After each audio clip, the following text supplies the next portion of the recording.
Good afternoon my dear बच्चा party. Good afternoon sir. तो last lecture में हम लोग ने ये प्रैक्टिस सेट 1.5 का question number 1 and question number 2 complete किया।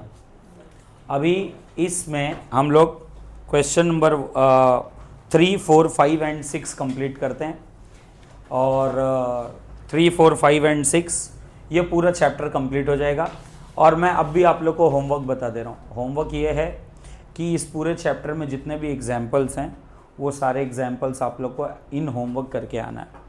होमवर्क में आपको सारे एग्जाम्पल्स करके आना है। और दूसरा miscellaneous practice set, miscellaneous problem set, जिसको मिसेलिनियस को प्रॉब्लम सेट जो है वो तुम लोग को पूरा प्रैक्टिस करना है। और जो नहीं आएगा नेक्स्ट लेक्चर में हम लोग डिस्कस करेंगे। नया चैप्टर स्टार्ट करने के पहले हम लोग वो डिस्कस करेंगे।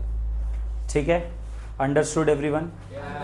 ओके, तो चलिए शुरू करते हैं। Exercise 1 practice set 1.5 question number 1। Practice set 1.5 practice set 1.5 question number 3। ध्यान दीजिएगा। The sum of father age and the twice the age of his son is 70। क्या बोल रहा है? मान लो मैं तुम्हारा पापा हूं, मान लो। बराबर, ऐसे मान लो बोला, सही में नहीं, मान लो। ठीक है, मान लो मैं तुम्हारा पापा हूं। मेरा जो एज है और तुम्हारा जो एज है, तुम्हारे एज का डबल करो और मेरा जितना भी एज है उन दोनों के एज को ऐड करो तो टोटल आएगा 70। मतलब समझा? मतलब मान लेते हैं कि तुम्हारे पापा का एज कितना है? X। अबे मानना है, सही में अपने पापा का नहीं लिखना है ना? ठीक है, ओए मेरा एज मत बताओ। Let the age of father, let the age of father be X। तो the age of his son, the age of his son be Y. बराबर है? पापा का एज कितना है? X। कल सब लोग ने X की वैल्यू फाइंड आउट की थी। पापा की X का वैल्यू फाइंड आउट नहीं करना, ठीक है ना? ध्यान दो। ओके, तो according to first condition, according to first condition,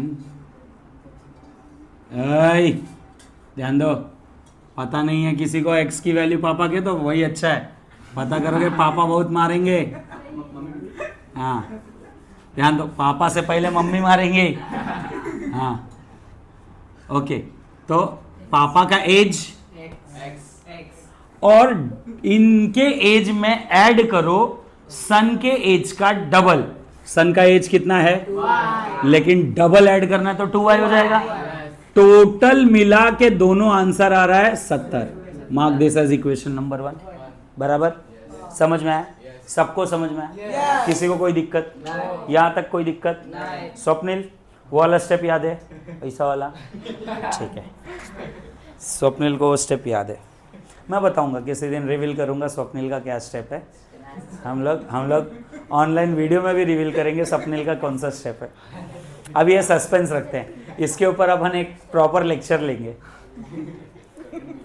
हाँ, इफ वी डबल, देखो according to second condition, Vishnu ध्यान दीजिए नहीं तो आप बहुत मार खाएंगे। हाँ भाई, अगर तेरे घर पे कंप्लेन कर दिया ना बेटा तेरा कि तू क्लास में मस्ती कर रहा था, भाई सोच क्या मारेंगी तेरी मम्मी तेरे को, क्या मजा आएगा। मतलब गलती से एक झूठा कंप्लेन भी कर दिया ना, अगर तू वैसे तो सही में मस्ती कर रहा है, प्रूफ है मेरे पास, तो सही में मस्ती कर रहा है, लेकिन अगर मैं मम्मी को बता दिया ना ये, भाई आज ये वीडियो मम्मी को पर्सनली भेजूंगा। Okay, second condition, if we double the age of father. अब देखो पापा के एज को डबल कर रहे हैं, ठीक है, पापा का एज कितना है? और डबल कर दिया तो very good. And added it to the age of his son, then the sum is 95. Find their percentages. तो by according to second condition, according to second condition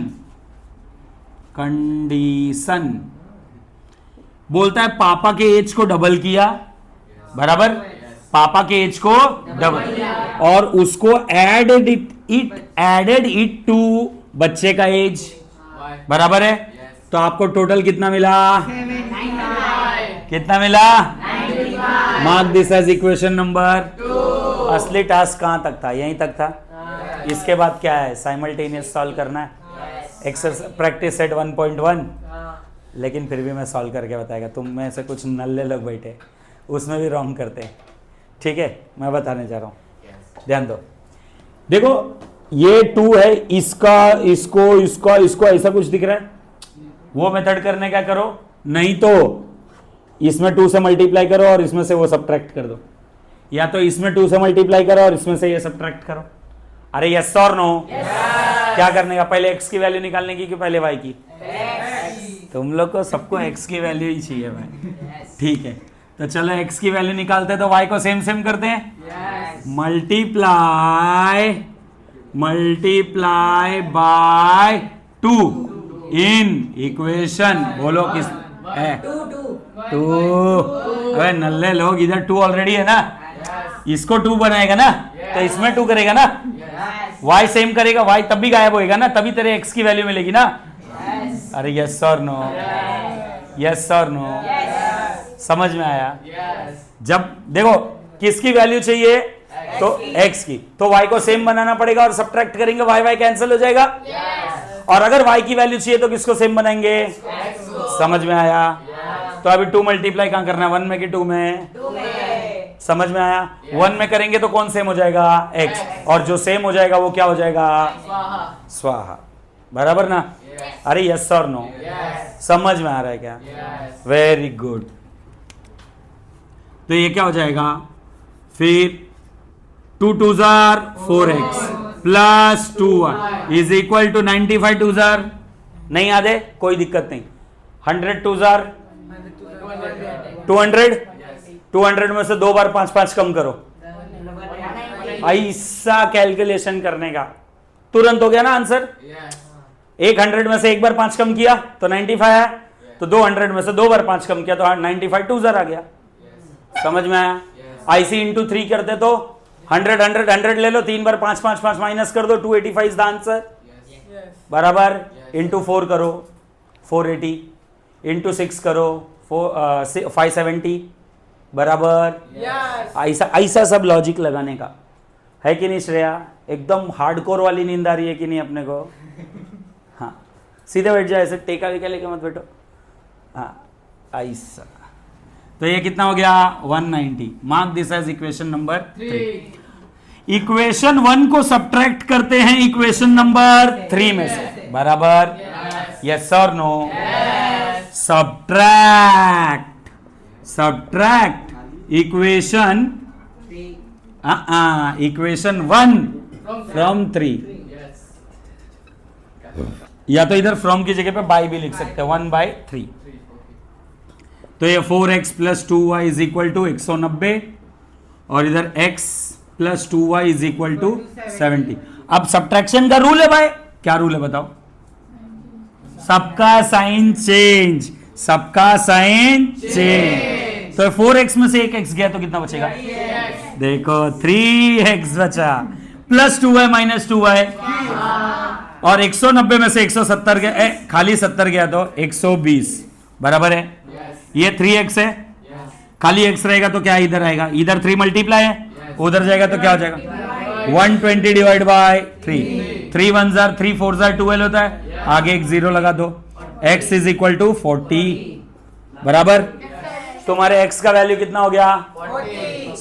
सबके x का वैल्यू आया? बराबर. सबके x का वैल्यू आया? सबके x का वैल्यू आ गया ना? x का वैल्यू कितना आया? 40.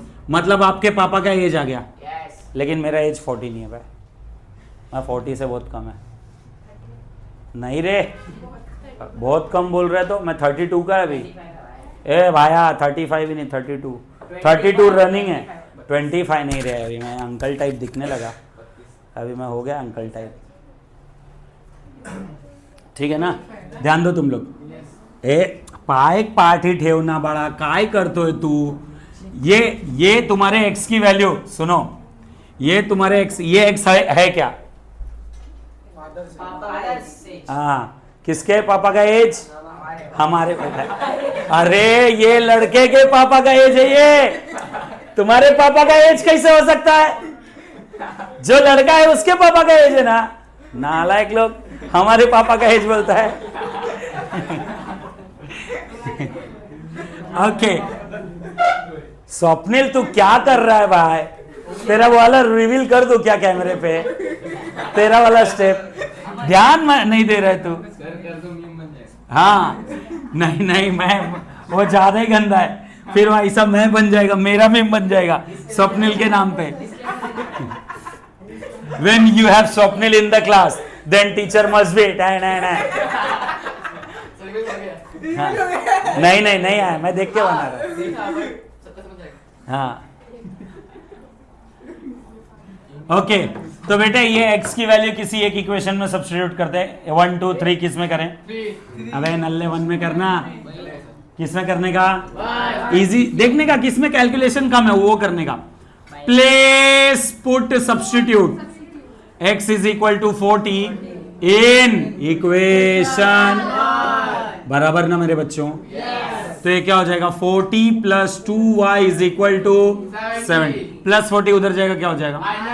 2y is equal to 70 minus 2y is equal to y is equal to 30 upon 2, y is equal to 15। मतलब ये उस बच्चे का एज कितना हो गया जिसके पापा का एज कितना है?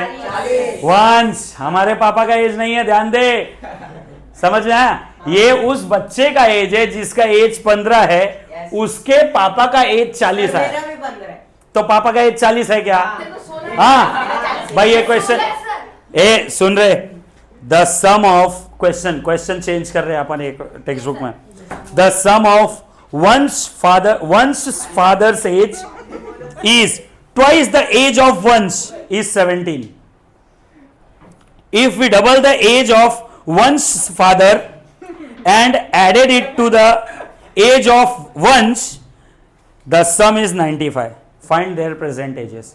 So the age of one's father is 40. The age of one's is 50. लेकिन फिलहाल हमारे टेक्स्ट बुक में वंश वर्ड यूज नहीं किया, तो हमको लिख के बताने का। The age of father is 40 years. The age of Vansh his son, Vansh के बच्चे का बोल रहे हो तुम लोग? तब तो ये दादाजी बन जाएंगे, ये तो 80 हो जाएंगे, नहीं 60 हो जाएंगे। The age of his son is 15 years. अरे नालायक लोग तुम लोग, क्या मेरा बच्चा इधर एक दूसरे को तरफ देख के कर रहे हो? ऐसा सब नहीं करने का। ओके यस, तो ये आप लोग कॉपी करो और एक मिनट ये आप लोग कॉपी करो, फिर इसके आगे का क्वेश्चन हम लोग सॉल्व करें।